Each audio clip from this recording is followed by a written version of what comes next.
We're answering your coronavirus questions this morning, all in hopes of easing your mind a little bit. Joining me is Dr. Hashibul Hannan with Signature Care Emergency Center. We've gotten so many questions. I've written them down here because they're coming in so fast on our iPad. But the number to text is 281-572-6816. Good morning to you. Good morning, Sally. Well, first, I want you to just talk to people about what you're seeing at your emergency center so people can get an idea of what's going on in the community. So we are seeing a lot of patients that are very concerned. We are seeing a lot of flu-like symptoms, cough, cold, fever, and everyone is coming in with concern for coronavirus, obviously.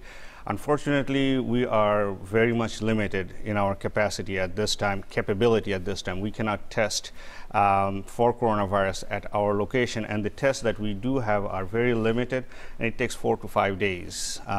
People are very concerned, and when they come in, we try to triage them based on their symptoms. If they're very, very sick, they get admitted to the ICU and to the hospital. If they're not sick, but have flu-like symptoms, we send them home and we give them strict precautions to stay at home and to isolate them. Okay.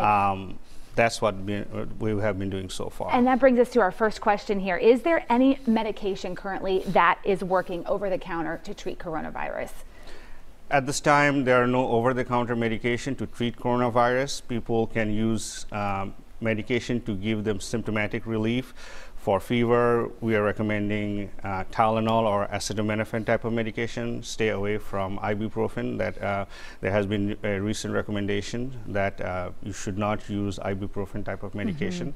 Also, if you have you can use over-the-counter cough medication, but it does not treat the virus itself. Okay. Helps you with the symptoms. Another question, I recently found out that my coworker's mom was exposed to the virus back on February 28th at the rodeo. So this is a coworker's mother. This person says that neither the mother or the coworker has symptoms. So in this case, he's wondering, should my coworker be at work if the mother was exposed? So it's a tough question depending on when the exposure was. Current wisdom is that it takes about 5 to 7 days for the symptoms to start. So depending on when she went to rodeo, how long it has February been. 28th. February 28th. So if that is the case and she has no symptoms whatsoever up until today, it has been almost 2 weeks, a little bit more than 2 weeks. I would wait for at least 3 weeks to say, okay, you know what, she does not have any symptoms. It's better to be safe than sorry at this point, especially for the mother. And now, if the mother has been asymptomatic for this long and the son has been exposed to the mother, I would say the son is probably safe. Okay, at this point. Okay. At this point. Another person asks, sometimes when you test for the flu early, you might get a negative reading, but then test positive later. Is that true for the coronavirus? We're certainly hearing that there are a lot of people testing positive who don't have symptoms. So right now, the biggest problem we have is that there are a lot of people out there with coronavirus that does not have symptoms. However, that does not mean that if you test everyone that they are going to be negative. The current wisdom is that if you test negative for coronavirus and you have no symptoms whatsoever, then you're safe. However, if you have symptoms, then you will need 2 negative tests to be cleared. Okay, got it. We just had a story a little bit ago about how some businesses like Best Buy are limiting the amount of customers who can be in a store at the time to no more than 15. One person is asking, saying, I work at Sam's Club, they're letting 100 people in at a time. What do you think about some of these stores like perhaps Walmart and some of these other big box retailers that are staying open, grocery stores, and still having all these people in? Is that okay at this point, or is this one of the biggest worries? I am tremendously worried about this. It gives me goosebumps thinking about the scenario where you have hundreds of people in one room and one of them are infected, and now all of a sudden you have 100 exposed people. I would recommend that no one, unless it is an absolute emergency, people should not be going out shopping. Absolute emergency, meaning you're out of food and you need food. Okay, I cannot imagine why would you need to go to Best Buy. Nothing against Best Buy, but you gotta pick and choose your travels very carefully. And when you're out there, make sure you protect yourself. Wash your hands every time. Clean your hand every time you touch something. If you can wear a mask, great, wear a mask. It's going to protect other people from you more than it's going to protect you from anyone else. If you do not have a mask, cover your face and your mouth so that if you were to accidentally cough, you limit the exposure. Yeah, and just keep that recommended 6 feet distance Absolutely. apart, like we are doing right now. All right, Dr. Hannan, you're going to stick with us. So if you did not get your question answered right now, Lena will be back with the doctor coming up in about 20 more minutes for more question and answers. So stick with us. We'll be right back. Well, for the first time, we are hitting a milestone. Worldwide cases of coronavirus have now topped 200,000 cases. That is coming from Johns Hopkins University. Although I will say the average right now is more than half of the people who have contracted coronavirus have already recovered. So you have a lot of questions. You've been so good about sending them in. Let's get them answered. We have Dr. Hannan with Signature Care Emergency Center. We've been getting a lot of good ones. Some of the repeat ones, though. Some people are asking if they are on an immune suppressant or if they are in chemotherapy, if they need to be self-quarantining themselves. Absolutely. Okay, there's no question about it. That's a yes. And then some people are asking too, you know what, if you are showing symptoms, like how long does it take for someone who's tested positive to actually recover? Because we have seen a lot of recoveries. So someone who has tested positive, if you go to the CDC webpage, they have clear guidelines on the positive tested patients that can then go back to the community. You have to test negative 2 times and you have to be asymptomatic for a period of about 5 days. Okay, so asymptomatic, not showing any symptoms and there. No symptoms, no fever, no cough, and you have to be tested 2 times. Okay, and negative. Then this woman here says, what is the difference of this 15-day time period? Why 15 days of self-isolation? Why 15 days of massive restrictions? So the studies have shown that most people that get coronavirus shows symptoms within 5 to 7 days. Some can get delayed symptoms and up to 2 weeks. That's why if you think you're exposed, you are at high risk to spread the disease to other people. More than likely, the chances are that if you are exposed, you would show some signs by day 15, and by day 15, if you have no signs or symptoms, it is safe to assume that even if you are contracted now, you are sort of immune. So that's why the authorities have used this marker, 2 weeks or 15 days, as a time period where you need to self-quarantine yourself to make sure you are protected and you are not spreading the disease to anyone else. What about this one? I'm getting a lot of questions about Lysol and Clorox, you know, if those are good products to use. But someone is saying, like, what surfaces do I use this on? One woman is asking if she needs to spray herself and her clothes with Lysol before walking in the house. So, as far as so if you have been outside and you're exposed, I think the best thing you could do is take a shower, you know, wash yourself with soap and water. That's much better than any other disinfectant. Come home, dispose your clothes, get them into the washing machine, and then get yourself a soap and water scrub down, and that should be much better than using chemicals on yourself. As far as any surfaces are concerned, if you're inside the house and there's no one else coming in the house, you can do a one-time cleaning to make sure the house is clean with disinfectants such as Lysol or other industrial disinfectant. However, there's no need to do it over and over again as long as there's not a new group of people that are coming into the house. Once you create a safe zone inside your house, stay inside your house And once that safe zone is violated, then you can do another set of cleaning. Okay. And then some people, I'm getting multiple requests kind of on the same topic here. Some people are saying, hey, I've heard when it's hot outside, it's no longer an issue. I'm hearing that the virus is killed at 83 degrees. Can you give us the real lowdown? Please do not give yourself any level of false hope that the hot weather is going to protect you or me or anyone else. There is no evidence to suggest that as of now. We know that certain countries that are at this time hotter than Texas even have contracted this virus. So there is no science to suggest that is the case. There's some theories out there that says, you know, the hot weather may slow the virus. There's also some theories out there that says if it's humid out there, the droplets from a cough or sneeze may not travel as far.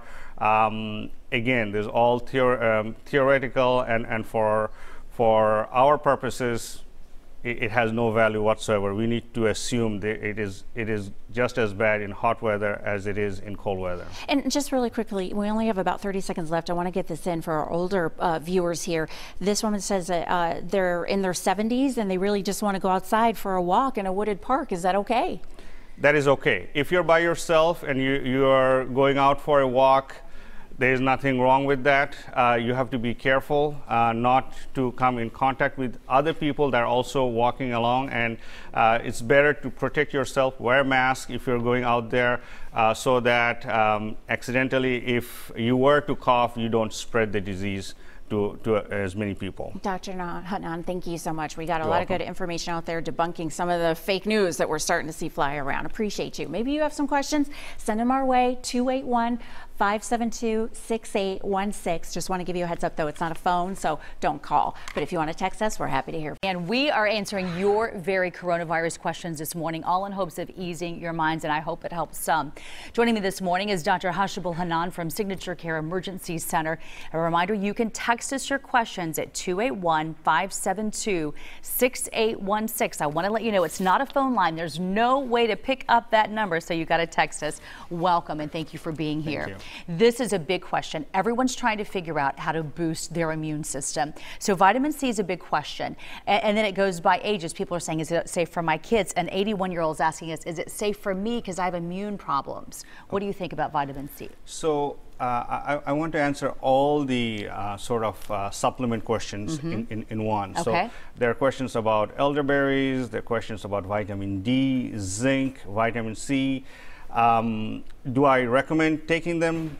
Why not? If it's not harmful to you, take it in limited quantity. Don't overdose on it. Don't go crazy on it. If it helps, great. However, do we know for sure if it helps? Absolutely not.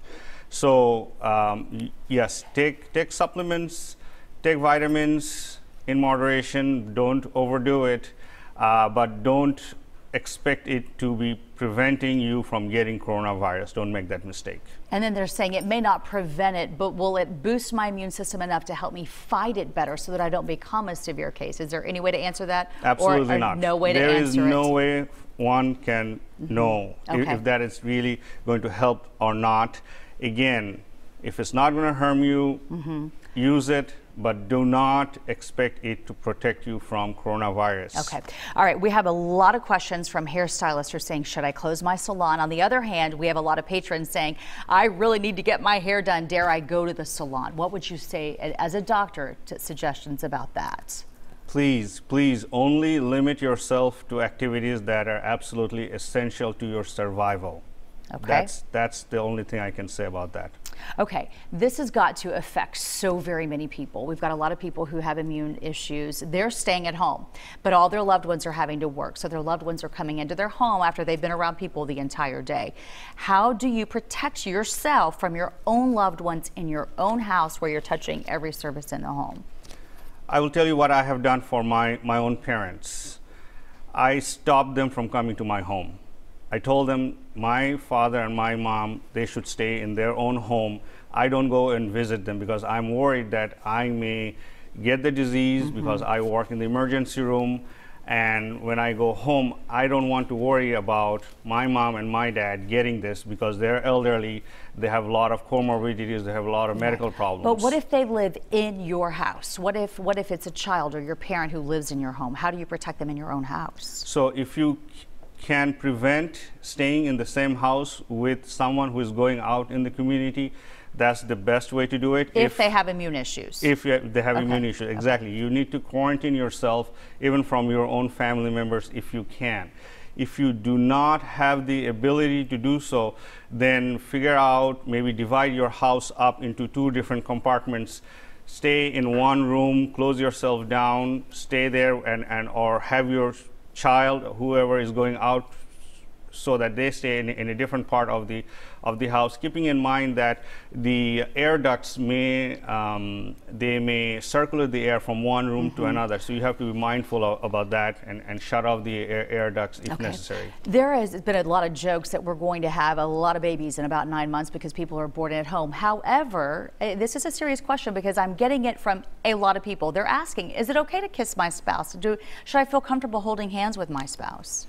Absolutely. Again, if you are within the same household, within the same risk group, and the spouse has not gone out and they have exercised proper hygiene, there is no reason not to be intimate with your spouse. At this time, there is no evidence to suggest that someone who has not been exposed themselves to this disease can contract it to their spouse. Good to know. We have so many more questions. Can we talk you into sticking around longer? Absolutely. Because sure. we're barely even getting through them. So we'll see you in just a little while for that.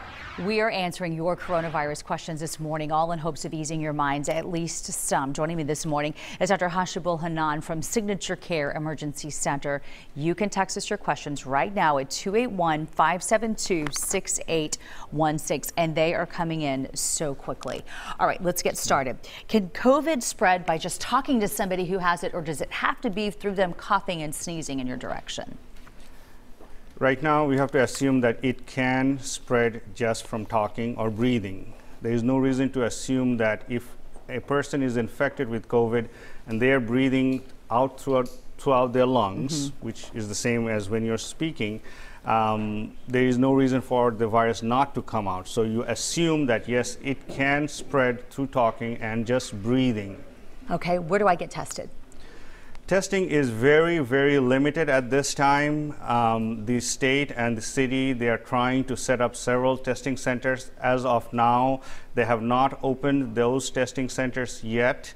Very few clinics have them on a case-by-case basis. They are very much restricted on who they can test based on very strict guidelines. Okay. So the best thing right now to do is call your doctors, find out if you are a candidate to be tested, and if you are a candidate to be tested, where you can get tested. Right now, those locations are very, very limited. In Houston. And if you don't have a doctor, there's a certain number to call. We have that on our website. You can find it at fox26houston.com. Okay, this is a good one that would affect a lot of people, I would think. Can you catch it from someone who's smoking near you or vaping if you walk by and if they have it and they're blowing that smoke in your way? Yes, absolutely. If they're blowing smoke, there's no reason to suspect that they are not also spreading the virus. Again, we have to be so cautious that we have to assume that everyone is infected and everyone is a threat, and only then we can protect ourselves. Okay. A lot of people are telling me, I work in retail, we are still open. Should I be concerned? Should I consider quitting my job? People really don't know what to do if they're supposed to go to work. So that is a question that is beyond me. Right. If it was up to me, what I would recommend is absolutely, if your work is related to saving people's lives, then yes, please go to work. If your work is not related to saving people's lives, please try to avoid going to work. However, I also understand that people they have bills to pay, they have kids to take care of, so it's also a matter of survival. If you are at work, and you have to be at work, please exercise extreme precautions. Wear masks, wear gloves if you have to. Wash your hands and clean your hands frequently. Okay. A lot of people obviously can't go to the gym right now. Most gyms are closed. So they want recommendations for exercising, working out outside. So, you know, I was thinking about this myself this morning. You know, back in the days, you know, when you used to have a lot of video instructions, you can stay at home, and nowadays you can even communicate with your personal trainers over the phone, over some live video chat, get the workout done at home. If you have a treadmill, that's good. If you don't have a treadmill, go out running. There's nothing wrong with running in the open air where you're not coming in contact with other people. Okay, here's a good question. Does the pneumonia vaccine help lower my symptoms of getting the severe form of COVID-19 where it affects the lungs so severely? Would that give them any protection at all? I don't think there is any evidence to suggest that. Okay. The only thing the pneumonia vaccine does is prevents you from pneumococcal pneumonia. And this is not even a bacteria, this is a virus we're dealing with. Okay, very good to know. So many questions coming in. Thanks for all your time today. You're welcome. And we know that you are right there on the front lines. Thank you for helping take care of our community. Thank you so much. You stay It's a healthy pleasure. yourself. Thank you. And we are answering your coronavirus questions this morning, all in hopes of easing your minds. Joining us this morning, Dr. David Pearce from the Houston Health Department. You can text us your questions right now, and that's text. Don't call them in, please. The number is 281-572-6816. Dr. Pearce, thank you so very much for joining us here this morning. Now, I wanted to ask a question that I thought was probably very easy to answer. The question was about chlorine, and would chlorine kill the virus? And they gave examples of a swimming pool or a spa. And we're talking about disinfecting just about everything, and chlorine is one of the disinfectants. Yeah, so chlorine and bleach really are effective disinfectants. So all the commercial, as far as we know, all the commercial disinfectants you could buy in the store are good. And if there aren't any available, the recipe that we often give is a cup of bleach into 5 gallons of water, and that will dilute the bleach to a concentration that is still effective. And now you've got 5 gallons of disinfectant you can use to clean surfaces. I would love to hear what you and the Houston Health Department has to say to so many people who are still naysayers, Dr. Pearce. I mean, we're still getting people saying and asking us why we're blowing it out of proportion. What do you say to somebody right now who feels overwhelmed and feels like this is just being pushed out of control? Yeah, it's difficult. We're trying to balance a message. On one hand, we want people to be educated so they can make wise decisions, but we don't intend to be scaring anyone. And you know, it's difficult, and you know, we're winning on some cases and not in others. But it almost is like hurricanes. So people need to have a plan, make a kit, and stay informed. And here as Houstonians, we're so used to that, and it's become some part of our, you know, seasonally we do that. And so I think Houstonians can take some comfort in the fact that while this is a completely new situation, there are things that we're comfortable with and we're familiar with that we can apply. And so this is a serious situation. Right now here in Houston, you know, possibly because of all of our efforts, the numbers have not skyrocketed like we've seen in other communities, and that in fact is our goal. So if everyone does their part, this won't become as scary as we're seeing in other communities. And so there's great reason for hope, but you need to have a plan, make a kit, and stay informed. Dr. Pearce, is there a particular temperature that's associated with the coronavirus? Because the question came in with spring and summer temps coming. Will that kill the virus? Will it protect us? Or are we just in a situation where we don't know right now? Yeah, unfortunately, we're in a situation where we just don't know right now because this is a completely new virus. It is in the family of coronaviruses, and so to some degree, there's a little bit of hope because 4 of the coronavirus, there's only 7 coronaviruses that infect human, and 4 of them cause the common cold. And clearly, there's a seasonal component to that, so that gives us some hope. But the reality is this is a completely new virus. This one behaves clearly very differently than MERS and SARS, which are the other 2 coronaviruses that infect humans. And so we just have to wait and see. This is a good question. What does a virus look like once someone gets it to prayerfully they live through it? When somebody lives through it, what's on the backside of it? Yes. So apparently on the backside of it, it appears people go back to being fine and normal. One question we don't have answered certainly after somebody recovers, they will have some degree of immunity, so they would not be likely to get infected again in the short term. What we hope, but what we just don't know, is will they then have lifelong immunity, and that remains to be seen. Certainly there'll be some short-term immunity, but people seem to be doing, quite well for the most part. Remember, 80% of people who get infected seem to have a relatively mild illness. About 20% are sick enough to get into the hospital, and then of course there's a small percent, too big of a percent, but a comparatively small percent who do quite poorly. Dr. Peirce, this next text poses a question. How high risk am I with asthma? My company refuses to let people work from home, even if I find daycare. Should I be taking a chance of dropping them off and then going to an office where people who are 50 and older work? Yeah, so that's a great question, and it's a bit of a complicated question. So what we know is that folks who are older tend to have more complications. There is a little bit of misperception, and people are saying that young people don't get infected. That's not accurate. Young people do get infected. They just tend to not have the complications. Older people tend to have more complications, and people with other medical illnesses and problems, including asthma, tend to have more complications. But just because you're 25 versus 50 doesn't mean you're more or less likely to get infected, but the 50-year-old is more likely to have complications. So in terms of where you go to work and so on and so forth, it really has to do with the social distancing and whether or not you're going to catch and or spread the virus. Well, a lot of our viewers are wondering what you would put in that kit that you mentioned. We're out of time, but I'm going to ask you about that during the next commercial break, and we'll try to answer that for you in just a little while. Dr. Peirce, we know it is an incredibly busy time for you. Cannot thank you enough for coming in and helping us out today. My pleasure.